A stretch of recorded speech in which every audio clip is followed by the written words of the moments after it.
So I hope that you guys have answered all the 10 questions within 15 minutes. So this is a part 2 of mock test video or mock test series. Okay, so in this video, I have included questions from difficulty level easy to moderate. Okay, the first part was actually moderate to tough questions, but in this part, we are actually seeing little bit of simple questions. So easy to moderate level. Okay, you can see what the questions were in that category. So the first question is from a radar. A radar transmitter has pulse repetition frequency or PRF of 1500 pulse per seconds and a pulse width of 1 microsecond. What is the duty cycle?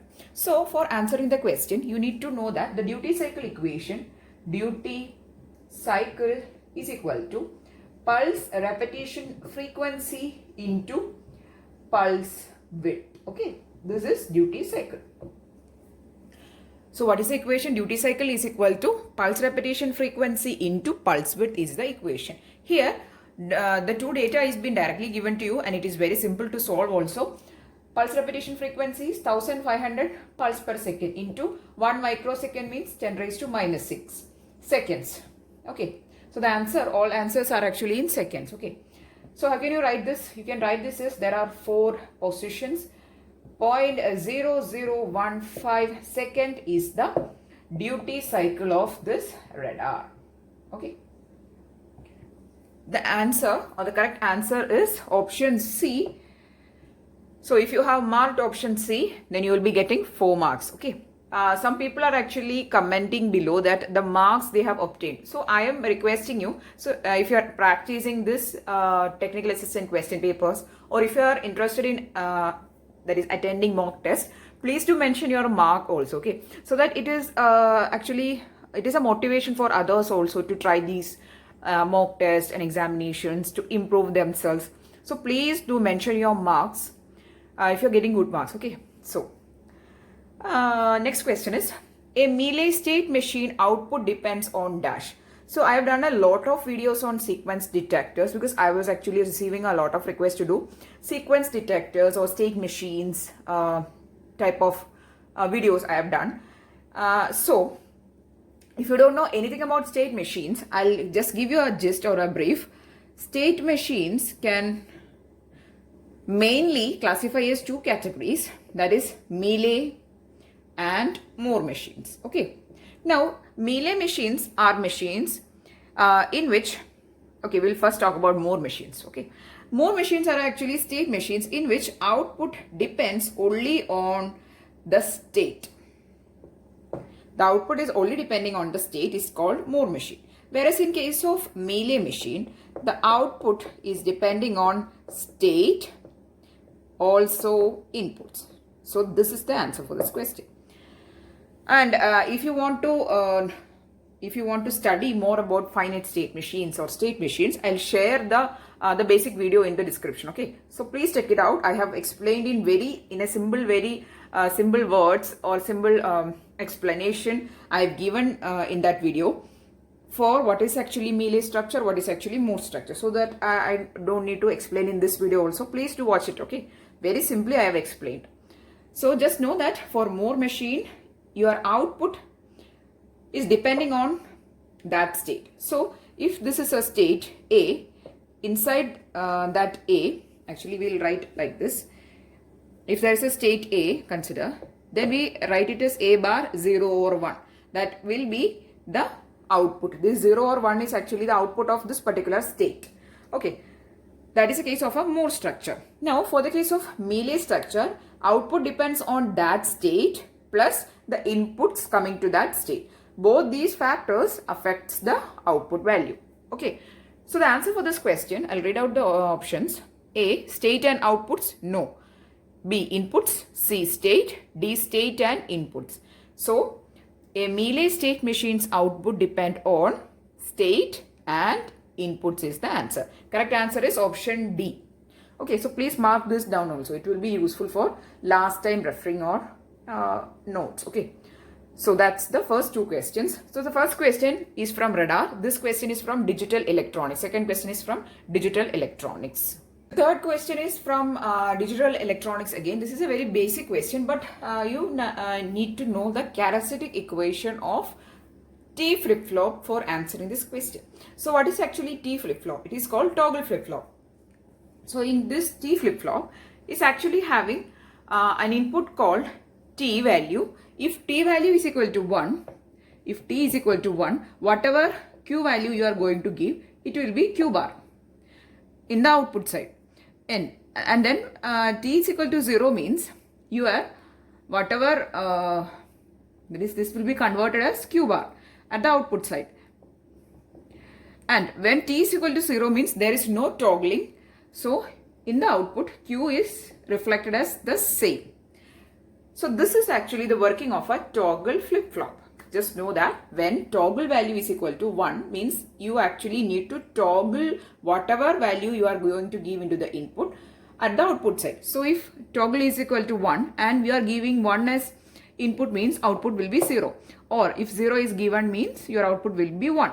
But when toggle T is equal to 0, there is no toggling happening. That is the toggle value is, or the toggle input or this control line, you can call toggle as a control line. So that toggle is actually deactivated and toggling is not taking place. So when T is equal to 0, you are giving 0 at the input means output is same. 1 means output is again same. This is happening. Now let us try to see what is the characteristic equation of a toggle flip-flop. That is a question, right? So I'll read out the question. The characteristic equation of toggle flip-flop is given by dash. Okay. So A, Q plus, that is the output, is equal to T bar Q, where Q is the input. B, Q plus is equal to T Q bar. C, Q plus is equal to T Q. D, Q plus is equal to T bar Q plus T Q bar. Okay, so that is there is some correction in the option, so please make it. Okay, so I think in the question this will be correct. Okay, so the correct answer for this question is your output will be actually represented like this. Consider when T is equal to 0, T and T bar. When T is equal to 1, output will be the complement Q bar. And when T is equal to 0 or when it is T bar, your output will be same. So this is the characteristic equation for your toggle flip-flop. Okay, when T bar you can take it as 0. When T bar is 0 or when T is 0, that is when T is T bar, your output will be the same as input. And when T is equal to 1, see, it is given as T means it is 1. Here it is T bar means it is 0. When it is 0, your output is same. When it is 1, output is getting complemented. Okay, so this is the characteristic equation of a toggle flip-flop. There is no need of any confusions. It is very crystal clear for you. Okay, so if you don't know the characteristic equation, please study it. Very simple. When T is 1, output is the complement of whatever input. We are taking the input as Q. So that is why we are taking Q bar. Okay, and when T bar is being given or the value of T is 0 means output will be same as input. Correct answer is option D. Okay. Next question. Percentage of modulation of an AM wave with carrier power 8 kilowatt and 2 kilowatt in each sideband. A question similar to this question was actually been solved in the part 1, where the question was actually to find the power in sidebands, and the equation for PLSB is equal to MSB, USB. P upper sideband and P lower sideband, this is lower sideband, P upper sideband is equal to M square PC by 4. This is the equation. Now, the power in the sidebands is being given as 2 kilowatts and also the carrier power is being given, right? It is 8 kilowatt. In the question, power of carrier is given as 8 kilowatt, power in each sideband is 2 kilowatt. Now, we need to find the percentage of modulation. The percentage of modulation is nothing but the modulation index. In other words, we can say it as the percentage of modulation. Consider the modulation index is 0.04, means you can write it as 4%. Likewise, okay. In percentage, you can write like this, okay. So, here, how to find the percentage of modulation. So whatever index we are getting, first we need to find, that is, I'm going to tell you how to solve this question. Here PLSB and PUSB is being given as 2 kilowatts. 2 kilowatts. Also PC is given as 8 kilowatts, right? So this is the equation, that is PLSB is equal to PUSB is equal to m square PC by 4, and in that we are going to find first modulation index. You will be getting some decimal value. You need to find the percentage of that. So into 100. That is all we need to do to answer this question. Okay, so this is actually, if you cross multiply 2 kilowatt into 4, it is 8 kilowatt, right? 8 kilowatts is equal to m square 8 kilowatts. So you are getting m square is equal to 1. You don't need to take the negative value. So m square is equal to 1 and m is equal to 1. Okay. Since we are not taking the negative value, m is equal to 1. Here 1 is actually the modulation index value. Okay. Be clear about that statement. M is the modulation index and the modulation index is obtained as 1. But we don't need modulation index. For this question, we need to find percentage of modulation. How to find the percentage of modulation means into 100%. Okay. So that is nothing but 100%. So the percentage of modulation is 100%. Consider that if the modulation index obtained was m is equal to 0.06. Okay, or it is 0.6. Okay, 0.6. Then what is the percentage of modulation? That will be equal to 0.6 into 100. What is it? It is 60%. Okay, so that's it. So the answer for this question is 100% is the percentage of modulation. That is option C is the correct answer. So the previous question was from communication systems, that is from analog communication, okay, analog communication power relations. The next question is this. It is from analog electronics subject. The question is approximate equivalent noise temperature in Kelvin of an amplifier with noise factor of 1.04. The value is in dB, okay, noise factor is in dB. So how to find the noise temperature in Kelvin? First, we need to find noise figure. For that, the equation is this. Okay, please note down these two equations. These two equations are only required to answer this question. Noise figure is equal to 10 log 10 noise factor, which is given in the question. Okay, so substitute 1.04 here. Then you will be getting noise figure. Then to find the noise temperature in Kelvin, T is equal to 290 into 10 raised to noise figure by 10 minus 1. This minus 1 is not in 10 raised to term, it is separate, and into 290. Okay, so this is the equations required to find the noise temperature if noise factor is given to you. If directly noise figure is given to you, you only require this equation. Otherwise, you require this equation also, and the answer obtaining is 11.5 something will be you'll be getting while solving. So the answer approximately is 11.6 Kelvin. Okay, correct answer is option B is the correct answer. The next question is from microcontroller and microprocessor subject. A microcontroller differs from microprocessor in terms of dash. The answer is very clear, so that's why I have included only the correct option. The option is option B, memory configuration and I/O interfaces. For the case of a microcontroller, it will be a single chip in which all the memory organization or memory configuration will be that is all the memory, all the I/O interfaces and everything will be in this single chip. Memory and I/O interfaces, everything will be in the chip. Okay. Whereas in case of microprocessor, there will be only a processor. You have to additionally add memories. Sometimes there will be internal memory also sometimes. Or there will be internal memory, but sometimes you need to add additional memory. And peripherals, I/O interfaces, everything you need to add externally. But if all these things are in a single chip, it is actually called a microprocessor. Otherwise, we call it as a it is a microcontroller. The next one or the other one is a microprocessor. That is actually the basic difference between microcontroller and microprocessor, and that is a basic thing we study whenever we start studying the subject microcontroller. Okay. So the correct answer is it differs in terms of memory, configuration and I/O interfaces. Correct answer is option B. The next question is from antenna and theory. So we were discussing about a lot of equations and everything of antennas and the type of antennas also. So the question is regarding isotropic antenna.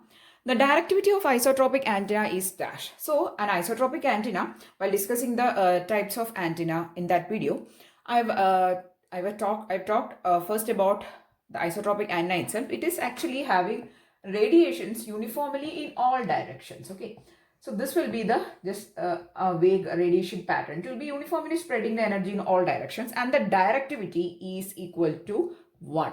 Okay. So just know that the directivity of antenna is actually 1 because it is spreading the energy uniformly in all directions, or it is transmitting the energy transmitting the energy uniformly in all directions. So the directivity of an isotropic antenna is 1, or option B is the correct answer.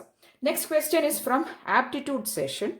Why I have included this because a lot of people was actually asking me whether there is questions from aptitude. In some locations there can be questions. For various locations of ISRO, they follow various patterns. Regarding the technical subject, you can expect similar patterns of question, but sometimes they will be including general aptitude and reasoning. Sometimes they won't be including. Anyway, for the mock test, I've included questions from general aptitude and reasoning also. Okay, so this question is from aptitude session. It is a very simple question. Let us see the question. If alpha and beta are the roots of the equation x square minus px plus q is equal to 0, then alpha square plus beta square is dash. Okay, so the equation, the quadratic equation is x square minus px plus q. And we need to find what is alpha square plus beta square. So first we will find alpha plus beta the whole square. And what is it? What is its equation? It is simply a plus b the whole square, right? So it is a square plus 2ab plus b square, right? That is equation. So a plus b the whole square, it is alpha plus beta the whole square is alpha square plus beta square plus 2 alpha beta, right? Why I have written these two terms together is because the question is alpha square plus beta square is dash. So I can take the remaining term to this side. That's why I have written these two terms together. Okay. So we'll keep this term here. We take this one to this side and we can write, I'll write it above. Alpha plus beta the whole square minus 2 alpha beta. Right. So this is actually your required expression. But if you see the options, it is given in terms of P and Q. So what is actually the sum of roots? What is the sum? It is P. So whenever we are solving a quadratic equation or an equation, this is the sum term. This is the product term. That is the sum of the two roots will produce a minus P. And the product of the roots will produce a Q. That is a concept, right? So the sum, what is it? It is minus P whole square minus 2 alpha beta is alpha into beta is product. So that is Q. So it is P square minus 2Q is the expression for alpha square plus beta square. Okay. So the answer is alpha square plus beta square is equal to P square minus 2Q. I hope you have understood how to solve it. So we need to find the squares, the sum of the squares of the roots alpha and beta, where alpha and beta are the roots of this equation. So first we will find an expression for alpha square plus beta square in terms of alpha and beta itself. And while solving these terms, we'll get this term as P and this term as Q. So we'll put it minus P and Q. So if you solve it, you will get the answer as P square minus 2Q. The correct answer is P square minus 2Q is the correct answer, which is option C is the correct answer. The next question is actually from a digital modulation. Okay. So the question is the modulation usually used with digital data is dash. The question is very direct. What is actually a digital modulation from the given option? That is the question in simple words. Okay. A, FM. Is FM a digital modulation? No, it is a analog modulation. B, AM? No. SSB? C, SSB, it is single sideband modulation. It is a variant of analog amplitude modulation. Okay, first one is frequency modulation, second one is amplitude modulation, third one is single sideband modulation. D, QPSK is quadrature phase shift key. So whenever you are seeing this K, that indicates keying, and that indicates a digital modulation. Okay, whenever you are seeing keying, KEYING, or K, QPSK, ASK, PSK, all these Ks are actually digital modulation techniques. We'll be soon uploading a video on these keying type of modulations, which are actually digital modulations, very soon. So just know that these are digital modulation techniques. What are these techniques? We'll see soon in a next video. Okay, correct answer is option D is the correct answer. Next question is from network subject. The question is actually not too tough. It is actually simple. The question is the value of R in figure is dash. Okay, that is you need to find the value of the resistance R. Simply you can apply Kirchhoff current rule, or you can apply nodal analysis for this middle node N, and you can write the nodal equation for this node, and you can find the value of this resistance.